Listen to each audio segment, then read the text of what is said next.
আজ আমরা শিখব কিভাবে দারুণ স্বাদের মাশরুমের রেসিপি তৈরি করা যায় সহজ অল্প সময়ের মধ্যে এবং সুস্বাদু মাশরুমের রান্নার মজার টিপস পেতে ভিডিওটি সম্পূর্ণ দেখুন। নমস্কার বন্ধুরা, আমি পায়েল। আপনারা দেখছেন পায়েলের পাকশালা ইউটিউব চ্যানেল। আগে থেকেই মাশরুমগুলোকে বেশ ভালো মতন ধুয়ে নিয়ে টিস্যু পেপারের সাহায্যে ভালো করে জল ঝরিয়ে নিয়েছি। এবার এই মাশরুমের পেছনের অংশটাকে বাদ দিয়ে এইভাবে টুকরো করে কেটে নেব। দেখুন, ঠিক একইভাবে বাকি মাশরুমগুলোকে এইভাবে কেটে নিই। দেখে নিন।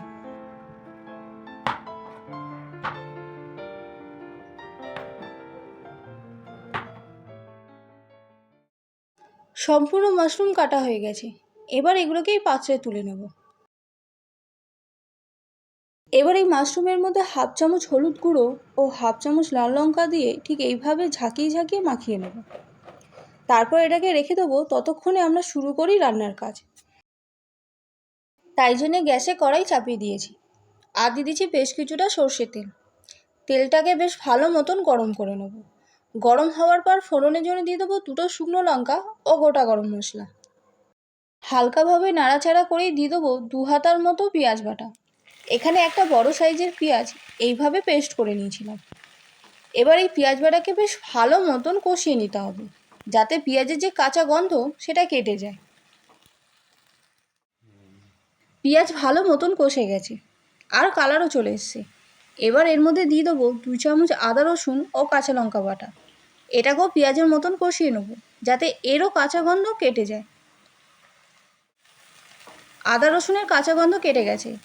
এরপরে দিয়ে দেবো কিছু গুঁড়ো মশলা, যেমন 1 চামচ হলুদ গুঁড়ো, 1 চামচ জিরের গুঁড়ো, 1 চামচ ধনের গুঁড়ো, ঝালের জন্য লাল লঙ্কার গুঁড়ো ও রঙের জন্য কাশ্মীরি লঙ্কার গুঁড়ো। এবার এই মশলাগুলোকে ভালো মতন মিশিয়ে নিয়েই দিয়ে দেবো সামান্য জল, যাতে মশলার তলায় ধরে না যায়।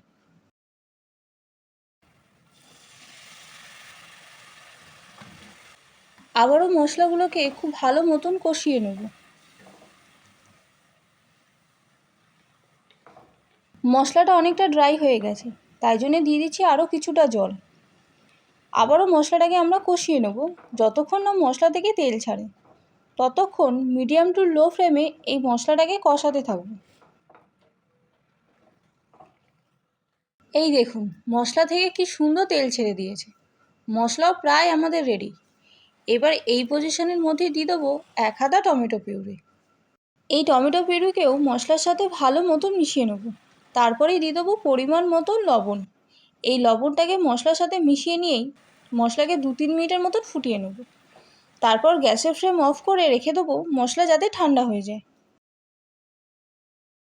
মশলা ঠান্ডা হয়ে গেছে।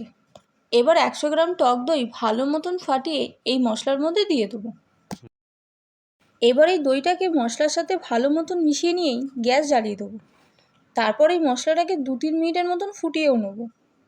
তারপরে দিয়ে দেবো কিছুটা জল, কারণ মশলাটা অনেকটা ড্রাই হয়ে গেছে। একটু পাতলা ও ঘন করার জন্যে জলটা ব্যবহার করা।